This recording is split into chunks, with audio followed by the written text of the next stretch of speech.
कार्तिक मार्गशीर मासरे दिन बार बहुत थाए। शाग मुग खाया बहुत भल लगे जेहतु नुआ नुआ शाग होता है। शाग मुग खाले बहुत टेस्ट होता है।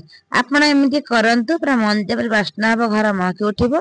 ताले जानिया केमती होईची। नमस्कार जय जगन्नाथ जय मां गायत्री मनस आपण को सेवा दूजी रोषे मनसी रे प्रथम देखते आम कड़े बसई दबा एठी मु अल्प डाली नहीं कहीं आम 2 जन जेहेतु खाइब मु अल्प नहीं कर आपण परिवार केते खाइबे से जिनस टिके नेबे।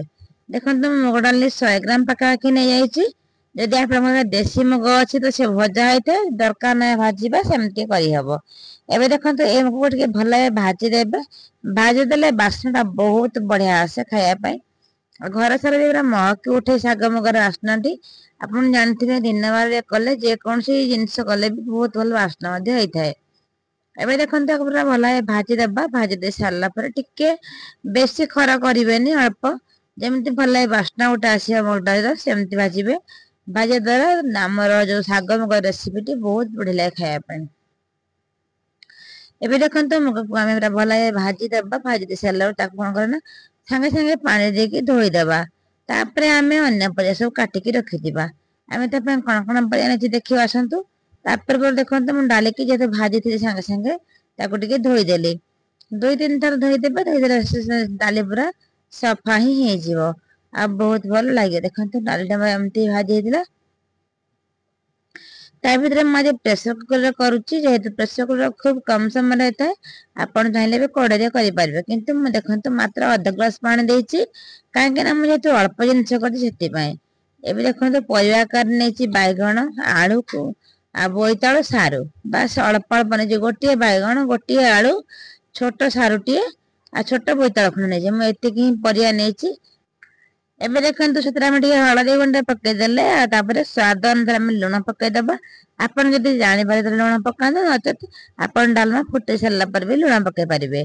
तापर प्रेसर कुकर बसईदबा ये मात्र गोटे सीटी दरकार अधिक दरकार ना गोटे सीटी डालमा बहुत बढ़िया होता है। एबे तो सी आमर हो गला सीटी बाहर हो सारापर आसत फुटेबा। एट देखते जेहतु आम दिन बाहर खाइबा तेणुक रिफाइन तेल ना रिफाइन तेल नहीं हाफ चामच जीरा हाफ चामच सोरिष को नहीं जाइए सहित नहीं देखो अदा टे छेचिकी नहीं भल बास्ना हाँपाई आप अदा भी पकाते बढ़िया लगे देखिए। तापर तेजपत्र टे पकईदे गोटे तेजपत्र आ 2टा सुखिला लंका 2टा कंचा लंका राग टिके लगे भल लगे शाग मुग खायापाई। जब लुण ठीक तो शाग मुगर टेस्ट बहुत बढ़िया आसता है। ए प्रोसेस रे करंतु देखिए कार्तिक मास जो दिन बा सब हमर अच्छी खाइबे बहुत बढ़िया लगे। आपण जानते शाग भी मांगवार भोग लगी थाए कार्तिक मास हबिषाड़ी भी खाते ये भाव में आप खातु बहुत बढ़िया लगे। एबे देखो सेपटे आम हो गला गैस पूरा बंद कर देची पड़ज आम जो डालमा होता डालमा को भी आम देदेले। देखो गैस आम अन करदे देखो केते सुंदर गोटा गोटा है दुटा सीटी मार घोल हो आप गोटे सीटी देवे तो से बहुत बढ़िया ही हम। एवं मुझे शाग पूरा छोट छोट काट देती शाग देख छोट छोट काटला बेले 2-3टा मोर शाग सेमती रही जाता। एवं देखिए भल भाव एपट सेपट करदे 4-5 मिनट करदे शाग भी सीझीज आपको किसी घोड़े दरकार ना शाग भी अल्प समय मध्य शाग सीझी जाए। एबे देखो शाग को एमती उठेदे शाग आराम से आंकुड़ी जाए और सीझी जाए आ बहुत बढ़िया लगे। थे ए प्रोसेस करंतु केमती होची आपण मतामत कमेंट बॉक्स रे कहिबे। वीडियो टी भल लगे लाइक कमेंट शेयर सब्सक्राइब करेंगे। फेसबुक देखते मध्य फॉलो करदेवे। एबे देखो मोर शाग मुग अलरेडी सीझी गलानी ये मोर 3 मिनट पाखापाखि हो गलानी शाग मुग देखो केते सुंदर भाव में हो गलानी। आपको पानी भी दरकार किसी पड़े ना कहीं डालमारे करें आ बहुत बढ़िया लगे। ये प्रोसेस करंतु देखिए पूरा मंदिर जमी खाला बेले भल बास्ना हुए बहुत भल लगी था। एबे देखो मोर शाग सब सीझी गलानी यही समय पकईदे टे नड़िया आप नड़िया देखिए पकड़े देखिए बहुत बढ़िया लगे। फाड़े नड़िया टे कम अच्छी नड़िया ताक भल कोरी नहीं कोरी नहीं से देदेले।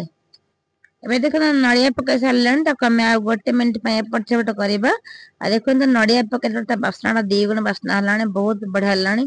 आपण कोरा संगे खाइबे बहुत भल लगे।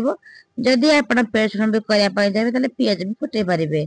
रेडी हो गला शाग मुग आशा करछि वीडियो भल लागे तो रखिली। धन्यवाद। जय जगन्नाथ, जय माता नमस्कार।